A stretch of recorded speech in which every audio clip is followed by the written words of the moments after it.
انا عندي كمية افكار كتير قوي، بس مش عارف ابدأ من فين او اتكلم عن ايه دلوقتي.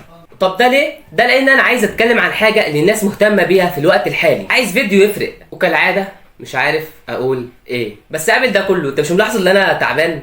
واكيد يعني مبين على صوتي. بقالي اسبوعين ما نزلتش ولا فيديو، ويوم ما افكر اني اشتغل على الفيديو اللي انا عايز انزله يجي لي برد.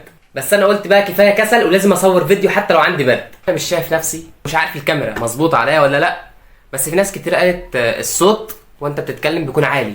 ده كله علشان انا في البرنامج اللي انا بمنتج فيه بعلي الصوت لحد الاخر. فالفيديو ده انا مش هعليه لحد الاخر، انا هعليه في النص مثلا. وقول لي رايك، هل الصوت لسه عالي زي ما هو ولا كده مظبوط؟ بحاول على قد ما اقدر ان اتحرك وانا بتكلم في الفيديو ده كله، بس عشان ما تملش. موضوع انك تمسك الكاميرا وتتكلم قدام الناس ممكن تشوفه موضوع سهل،